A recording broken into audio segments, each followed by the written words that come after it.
Hello, good evening, and welcome to TC Network. I am Tingnay Tim Hokip bringing you today's news. Today's top headlines include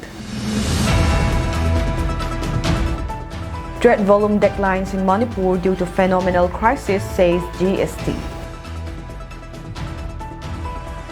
IMD forecasts rainfall and thunderstorm in eastern and northeastern states of India. News in details. The average trade volume at Khairamban Kaithil, the biggest market center of the state, has dropped sharply, and it has severely dented the state's GST, goods and services tax. According to an official source in the state's taxation department, the monthly GST collection has plummeted to rupees 70 to 80 crore. One main factor for the sharp decline in the monthly GST collection is drastic reduction in the average trade volume of Khairamban Kaithil. At the end of the COVID-19 pandemic, the state's GST collection was improving steadily, and it was on the verge of reaching the normal amount when a violent conflict erupted in the state on May 3, 2023. In the wake of the violent conflict, Khairamban Kaithil virtually went dead. Khairamban Kaithil, located in the heart of the state capital, is the favorite market for a vast majority of the people to purchase whatever they need. Even though there are markets at the district headquarters, vast majority of the people prefer to buy their needs and other goods at Khairamban Kaithil. On account of the violent conflict which erupted on May 3 last year, a large number of people from Churachandpur, More, Kangpokpi and Saikul are no longer purchasing anything from Khairamban Kaithil. This is one primary factor for the sharp decline in the Khairamban Kaithil average trade volume, said the source. The sharp decline in the average daily trade volume of Khairamban Kaithil has severely affected the GST collection. Before the violent conflict, the average monthly GST collection was around 120 crore. Now it has declined to rupees 70 to 80 crore, said the source. Elaborating on the factors responsible for the decline in the GST collection, the official source said that the sale of automobiles, which contributed 28% of GST, has dropped considerably. The number of wholesalers has come down. Service sector has almost collapsed. A large section of consumers has disappeared from the scene, and very few tourists are coming to the state. On the other hand, economic activities of the people have been shrinking alarmingly, thereby giving a severe blow to the state's economy. The number of customers at Khairamban Kaithil is being limited to those people who come in the morning to buy basic necessities like vegetables. The unfolding situation will have domino effect on the state's economy, added the source. India Meteorological Department has forecasted rainfall along with thunderstorms and lightning likely to prevail in West Bengal, Sikkim, Bihar, Odisha and Jharkhand on Friday and will continue till the next 2 days. The Weather Department also predicted fairly widespread light to moderate rainfall to accompanied with isolated thunderstorm, lightning and gusty winds 30 to 40 km per hour. Very likely over Arunachal Pradesh, Assam, Meghalaya, Nagaland, Manipur, Mizoram and Tripura during the next 7 days. Isolated heavy rainfall also very likely over Assam and Meghalaya on May 10, 2024. It said thunderstorms, lightning and gusty winds are likely to prevail over Uttar Pradesh, Rajasthan, Chandigarh, Haryana, Vidarbha, Maharashtra, Chhattisgarh and Madhya Pradesh for the next few days. Heavy rainfall is very likely in southern India till the next 2 to 3 days. Meanwhile, Delhi is likely to witness partly cloudy sky with the possibility of drizzle towards night. The minimum and maximum temperatures are likely to hover around 27 and 40 degrees Celsius respectively. Manipur Chief Minister N. Biren Singh said his government will compensate farmers who suffered losses in the hailstorm that struck the state on May 5. Singh made the statement during his visit to the Bisnupur district, where he met families affected by the disaster. I want to assure you that the government, through the deputy commissioners, will definitely try to compensate the losses incurred by farmers in the recent hailstorm, he said. I will soon inform officials to visit the place and discuss what assistance could be given, he added. Singh said a new scheme for agriculture and horticulture will be launched to help farmers. Seeking assistance from local clubs in repairing the maids' houses, he said. Reconstruction materials including tin seats will reach within 4 days. Over 15,000 houses were damaged and hectares of farmland were devastated by the massive hailstorm that struck the state. On the other hand, the Manipur Pradesh Congress Committee has submitted an urgent plea to the Prime Minister calling for the declaration of the recent hailstorm disaster in Manipur as a national disaster.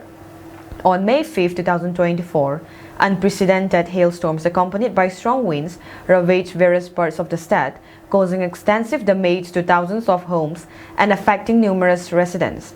In a letter addressed to the Prime Minister, the Manipur Pradesh Congress Committee President Kaisa Megachandra highlighted the severity of the situation, emphasizing that such a calamity of this scale has never been witnessed in the state's history. He stressed the urgent need for immediate action to address the plight of the affected people. The MPCC President urged the Prime Minister to swiftly declare the hailstorm disaster as a national disaster, underscoring the necessity for central government assistance. Specifically, Congress has requested a minimum relief fund of Rs 200 crore to be allocated promptly to aid the affected people of Manipur. The appeal comes in the light of the widespread devastation caused by the natural disaster, with thousands of individuals impacted across Manipur. The Congress Party emphasized the paramount importance of providing timely and substantial relief to mitigate the suffering of the affected communities. As the state grapples with the aftermath of the calamity, the Manipur Congress remains steadfast in its efforts to secure necessary assistance from the central government for the rehabilitation and support of those affected by the hailstorm disaster. Churachandpur College, Churachandpur District, which was affiliated to Manipur University, Imphal and is an NAAC-B accredited college, has been granted autonomous status by the University Grant Commission in its letter dated January 19, 2024 to the Registrar Manipur University. In the letter to the Registrar, MU with the subject said that conferment of autonomous status to Churachandpur College near District Hospital Tipaimuk Road Junction, Churachandpur, Manipur affiliated to Manipur University. The Deputy Secretary of UGC, Gopi Chand Merugu, stated that the Commission, on its meeting held on January 16, 2024, had approved the recommendation of the Standing Committee on Autonomous College to confer the same to the Churachandpur College. The UGC said that autonomous status is for a period of 5 years from the academic year 2024-25 to 2028-29 as per Clause 7.4 of the UGC Conferment of Autonomous Status upon Colleges and Measures for Maintenance of Standards in Autonomous College, Regulation 2023. Sisipur Government College produces state rank holders in the university exam every year. Since the college had obtained autonomous status, it is now capable of making its own syllabus and set its own question papers and check the students' answer papers as well. Churachandpur College in 2022 was given B+ grade with CGPA 2.61 as per NAAC assessment. Few of the other colleges given autonomous status by the UGC include Rayburn College, Oriental College, Takialpat Imphal, More College, and Don Bosco College Maram respectively. 3AR on Technopole District celebrates a day with company commander today, where the Assam Rifles had an interactive day with school students by organizing various recreational activities and competitions with the students and later dining together with the students. Though the conflict in our state is still continuing, the 3AR station in Technopole District had done another good deeds towards the people today, thereby organizing an interactive session with the students under the theme A Day with Company Commander. The parents, public and CSO leaders expressed their immense gratitude to the Assam Rifles for their continual goodness towards the people. COO of 3AR told the people that students should not be taught only books-related things, but should be given the chance to expose themselves to other activities as well, like organizing games and sports for them. Also, Technopole KSO Education Secretary expressed gratitude to the 3AR and promises to support the 3AR in all ways possible as well. Mention may be made that the 3AR station at Tecnopol had been trying their best to have a mutual relationship and understanding with the people of the district. They have gained the trust and love of the people with their continuous help and good deeds. It is visible through their actions that they wanted to settle together in peace and harmony with the local people. The public greatly appreciates their positive intentions and shall always bear in mind the goodness delivered to them by the 3AR. In Manipur, security forces have apprehended 2 individuals suspected to be members of UNLFK on May 8 as per police reports on May 10. As per India Today, Northeast, the suspects have been identified as Huidron Jitanjit Singh, aged 36, and Ningtham Oinam, aged 43. Upon arrest, various items were seized from their possession, including rupees 1,17,360 in cash, 40 live rounds, 2 walkie-talkies, 20 grams of a substance suspected to be heroin, a gold chain, a gold ring, and other miscellaneous items. Meanwhile, search operations and area domination were conducted by security forces in the fringe and vulnerable areas of Hill and Valley districts. Movement of 192 and 204 vehicles along National Highway 37 and National Highway 2 respectively with essential items have been ensured. Strict security measures are taken up in all vulnerable locations, and a security convoy is provided in sensitive stretches in order to ensure free and safe movement of the vehicles. A total of 125 nakals or checkpoints were installed in different districts of Manipur, both in the hill and the valley, and the police detained 98 persons in connection with violations in different districts of the state. The 3-member Commission of Inquiry (COI) notified by the Union Ministry of Home Affairs to probe the ethnic violence in Manipur has received around 11,000 affidavits, a senior government official told The Hindu. The COI had in November 2023 asked members of the public to submit statement, allegation or complaint in the form of an affidavit. The majority of the affidavits have been filed by individuals who were affected by the violence, and a few of them have been filed by the civil society groups from hill and valley areas. The Commission set up help desks at relief camps to encourage people to file the affidavits. The Commission made all the arrangements from notaries to oath commissioners. People had to narrate their complaint, and it was typed by the staff at the help desk. They did not have to pay a single penny, the official said. On June 4, 2023, the MHA appointed the COI, headed by Ajay Lamba, former Chief Justice of the Guwahati High Court, and 2 other members, Himanshu Sekhar Das, retired Indian Administrative Service Officer, and Aloka Prabhakar, retired Indian Police Service Officer.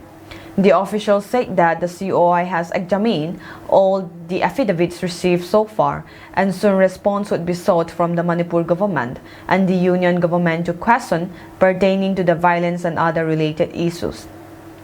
The COI is also expected to examine witnesses, including private persons and government officials, before finalizing the report. The Commission is also likely to care for the expenses of an individual who is called to appear as witness. This will include making arrangements for their stay and travel, the official said. The COI is headquartered in Delhi with a camp office in Imphal. The COI is expected to probe the causes, the extent of the violence and riots targeting members of different communities, the sequence of events, and whether there had been any lapses or dereliction of duty in this regard on the part of any of the responsible authorities and individuals. It is also probing if adequate administrative measures were taken to prevent the violence and riots. Not only are the immediate triggers of the violence, but historical aspects also being examined. The report will be finalized after submissions by the government and examination of witnesses, the official said. At least 221 people were killed and more than 50,000 people were displaced after ethnic violence between the tribal Kuki Zo and the majority Meitei people erupted in the state on May 3, 2023.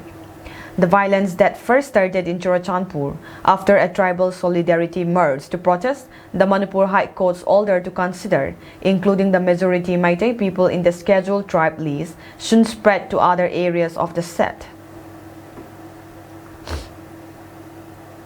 Today at around 7 a.m., the vendors from New Bazaar to Ibong Bazaar and Old Bazaar come together to meet the local media regarding the unreasonable increases in the price of potato and onion in the district. The women vendors gathered in front of the Nute Bazaar building, where they told the media that the price of potato and onion increases every time they bought it, from the merchant who operated his business below Axis Bank, New Bazaar, and they expressed their discontentment to the concerned authorities through the media. During the good days, potato and onion were available everywhere and sold even by local merchants, but now wholesale potato and onion are available only at the merchant below Axis Bank. The women were furious by the unreasonable increases of the prices of potato and onion, where they reported that the price of potato and onion increases 4 times in a week. In these difficult times when everyone is suffering to earn their daily needs, the increase in the price of goods had affected the vendors a lot and they feel really bad about it. The vendor urged the concerned authorities to look into the matter and give them a solution in the earliest, as this had very much affected their daily source of income. During the past days, the women vendors were allowed to take goods without paying the price, and they can pay back the price after selling the goods they took. Even these were no longer possible, and that only cash is accepted as paying method. The women vendors are waiting for a solution from the concerned authorities in the earliest.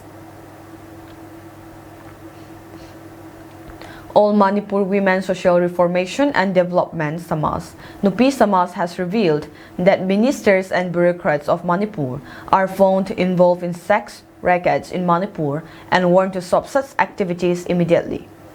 Advisor of Nupi Samas, T.H. Indu, told reporters here on Thursday that at around 7:30 p.m. on Wednesday, 7 girls and 6 men were brought at the office of Nupi Samas by a team of Kangdamban village volunteers. They were apprehended by the village volunteers after learning that they are involved in sex rackets. The 6 men were released after village volunteers and Nupi Samas were assured by them that they will not repeat similar activities in the near future. However, the 7 girls were under the influence of drugs, so they were kept under the custody of Nupi Samas along with some members of Nupi Samas. Volunteers of Meitei Lei Marol, Sinai Sang were also approached by Nupi Samas to provide medical treatment and counseling. It was learned from the girls that there is involvement of ministers and bureaucrats of Manipur, Indu said. Nupi Samas has all the details as disclosed by the girls and warned the ministers and bureaucrats who are involved in sex rackets to immediately stop the business, she added. Later, the girls were handed over to the family members after taking consent that they will not repeat similar activities in the future. Nupi Samas will keep vigil on the girls, and if similar activities are found repeated, they will bear the consequences, Indu said. The PIM, who was among the 6 men, were apprehended by the Kadangbam village volunteers and do not want to disclose his identity, clarified and accepted that he had done an antisocial activity due to his vested interest to get money.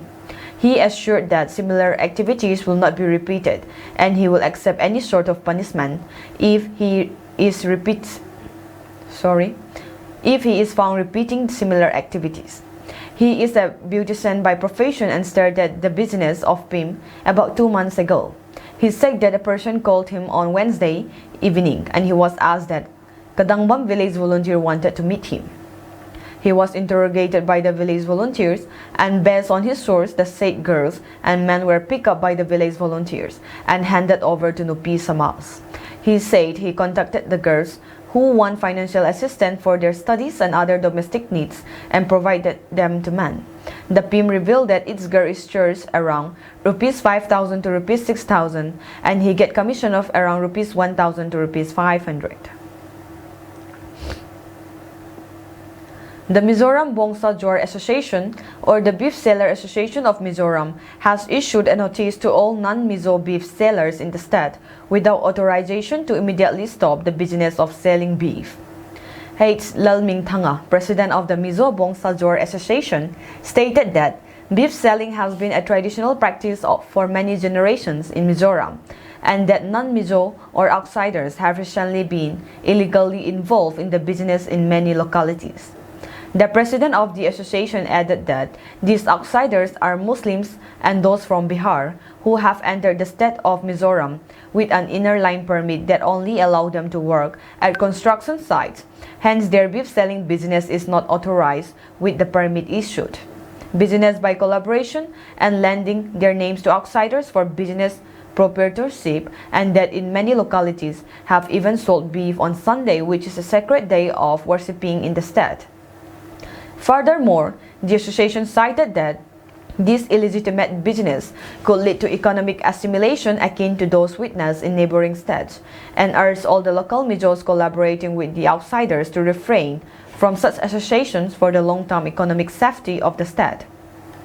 The association also urged all non-Mijos involved to stop their beef selling business by May 13, 2024, and warned that should any untoward actions fall upon them, the association will not bear any responsibility. They have also requested the public and all local council and Young Mizo Association branches to support their decision.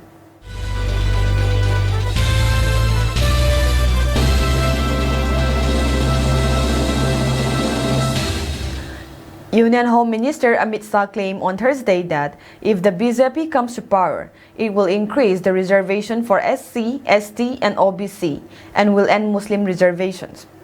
While addressing a public rally in Telangana's Bhongir, Amit Shah said Congress wants to fight elections by speaking lies. They said that if Prime Minister Narendra Modi comes, he will finish the reservation. Prime Minister Modi has been leading this country unanimously for the last 10 years, but he did not end the reservation. However, the Congress party has robbed the reservation of SC, ST, and OBC by giving 4% reservation to Muslims. He further added, in 2019, the public of Telangana gave us 4 seats. This time, we will win more than 10 Lok Sabha seats in Telangana. This double-digit score in Telangana will make PM Modi cross 400 seats, make BJP victorious on more than 10 seats. We will end the Muslim reservation and increase the reservation of SC, ST, and OBC. In an apparent dig at the Congress Wayanad MP Rahul Gandhi, Shah remarked, "In our manifesto, we have given Modi's guarantees and he does what he says. And the guarantees of Rahul Baba doesn't even stay till sunset." The Union Home Minister rebuked Gandhi for making commitments without fulfilling them. He said Rahul Gandhi promised to forgive the farmer loans, but he did not. He promised to give Rs 15,000 to farmers, but he did not fulfill that. Shah continued. He, Rahul Gandhi, promised to give loans of Rs 5 lakh to students without guarantee, but did not.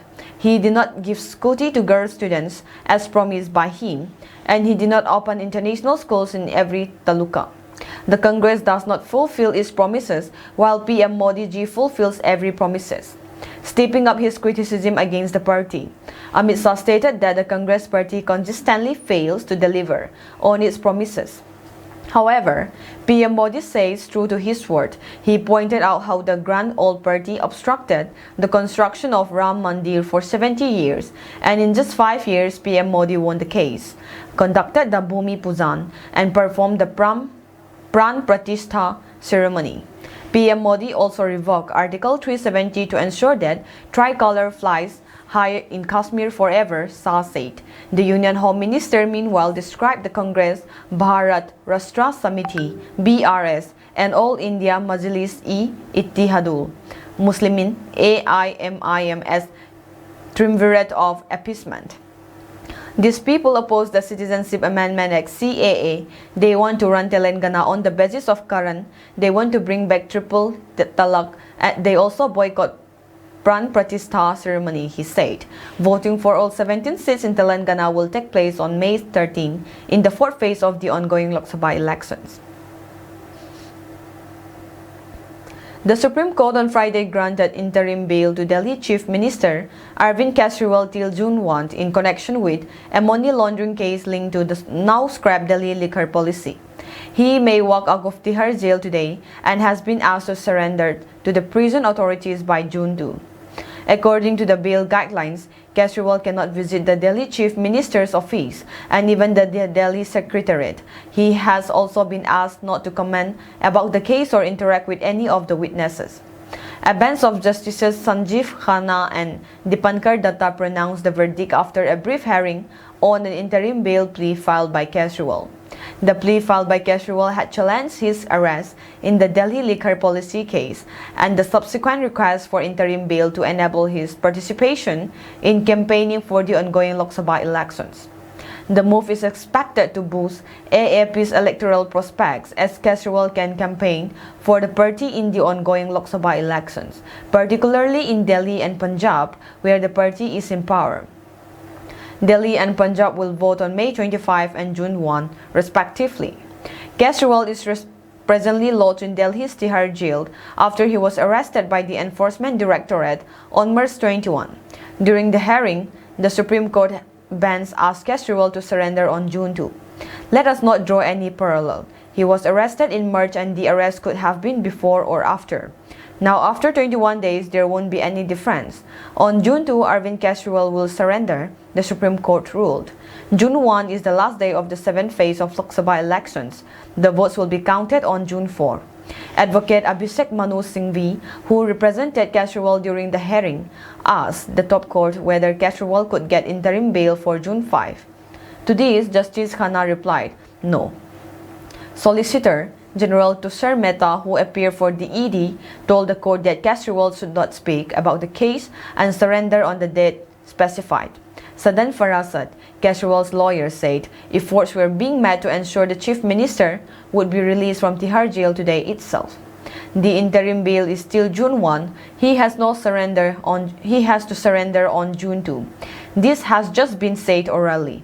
After the order is uploaded on the Supreme Court website, we will see what else is there in it. We are trying our best to make sure that Kejriwal is released today, Farasat said.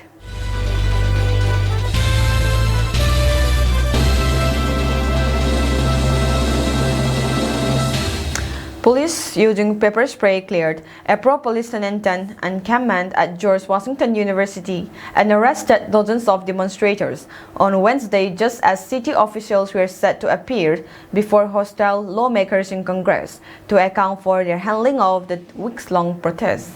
The House Committee on Oversight and Accountability canceled the hearing after the crackdown, with its chairman and other Republicans welcoming the police action. House Speaker Mike Johnson said it would not require threatening to hold D.C. mayor before Congress to keep Jewish students at George Washington University safe. District of Columbia Mayor Muriel Bowser, a Democrat, said she and Metropolitan Police Chief Parmela Smith decided to clear the camp based on sifting information about increased threats. Our response to demonstration is always rooted in public safety and responsibility, the mayor said. Smith said there were signs the protest was becoming more volatile and less stable. Among them were indications that protesters had gathered improvised weapons and were casing university buildings with the possible intention of occupying them, said Jeffrey Carroll, the police department's executive assistant chief. Bowser and Smith had been called to testify to the panel before the afternoon hearing was pulled. Tensions have ratcheted up in standoff with protesters of the Israel-Hamas war on campuses across the United States and increasingly in Europe. Some colleges cracked down immediately. Others have tolerated the demonstrations. Some have begun to lose patience and called in police over concerns about disruptions to campus life and safety. Police also moved on Tuesday night to break up an encampment at the University of Massachusetts. Videos from the scene in Amherst showed an hours-long operation, as dozens of police officers in rare gear systematically tearing down tents and taking protesters into custody. The operation continued into early Wednesday. Police said about 130 people were arrested there Tuesday night after protesters refused orders to disperse. DC police said officers moved to disperse demonstrators at George Washington because there has been a gradual escalation in the volatility of the protests. They said 33 arrests were made, including for assault on a police officer and unlawful entry. They confirmed they used pepper spray outside the encampment against protesters who were trying to break police lines and enter. George Washington had warned of possible suspension for continuing the camp on University Yard. Protesters carrying signs reading "Free Palestine" and "Hands Off Rafah" also marched to school president Ellen Granbert's home Tuesday night. The school said in a statement, while the university is committed to protecting student rights to free expression, the encampment had evolved into an unlawful activity with participants in direct violation of multiple university policies and city regulations. Since April 18, just over 2,600 people have been arrested on 50 campuses, figures based on Associated Press reporting and statements from universities and law enforcement agencies after this latest anti-war movement was launched by a protest at Columbia University in New York. A pro-Palestinian tent encampment was cleared by officers in riot gear at the University of Chicago on Tuesday after administrators who had literally adopted a permissive approach said the protesters had crossed a line, increasing safety concerns. Hundreds of protesters had gathered for at least 8 days until administrators warned them Friday to leave or face removal. Chicago officers later picked up a barricade erected to keep protesters out of the main gathering space on the campus and moved it towards the demonstrators, some of whom chanted, "Up, up with liberation, down, down with occupation." Police and protesters pushed back and forth along the barricade as the officers moved to re-establish control. The university remains a place where dissenting voices have many avenues to express themselves, but we cannot enable an environment where the expression of some dominates and disrupts the healthy functioning of the community for the rest. University of Chicago President Paul Elivisators wrote, "Other schools are letting protesters hold rallies and organize their encampments as they see fit." The president of Wesleyan University, a liberal arts school in Connecticut, has commended the on-campus demonstration, which includes a pro-Palestinian tent encampment, as an act of political expression. The camp there has grown from about 20 tents a week ago to more than 100. Belarus on Tuesday launched drills involving missiles and warplanes capable of carrying tactical nuclear weapons, which close ally Russia has deployed there amidst tensions with the West over Ukraine. The Belarusian maneuvers began a day after Russia announced plans to hold similar drills simulating the use of battlefield nuclear weapons in what it cast as a response to statements by Western officials signaling possible deeper involvement in the war in Ukraine. It was the first time such an exercise had been publicly announced by Moscow. Belarus Defense Minister Viktor Krenin said a unit of Iskander short-range missiles and a squadron of Su-25 fighter jets will take part in the drills. The maneuvers began as Russian President Vladimir Putin was inaugurated to a fifth term on Tuesday, vowing to ensure Russia's security. Last year, Russia moved some of its tactical nuclear weapons into Belarus, which also borders Ukraine and NATO members Poland, Latvia and Lithuania. Belarus authoritarian President Alexander Lukashenko has relied on close ties with Russia and provided his country as a staging ground for the war in Ukraine. Moscow has emphasized that the tactical nuclear weapons deployed to Belarus remain under Russian military control. The deployment of tactical nuclear weapons to Belarus, which has a 1,084-kilometer, 673-mile border with Ukraine, would allow Russia aircraft and missiles to reach potential targets there more easily and quickly if Moscow decides to use them. It also extends Russia's capability to target several NATO allies in Eastern and Central Europe. Unlike nuclear-tipped intercontinental ballistic missiles that can destroy entire cities, tactical nuclear weapons intended for use against troops on the battlefield are less powerful. Such weapons include aerial bombs, warheads for short range, missiles, and artillery munitions. That is all for today's news, and have a pleasant evening ahead.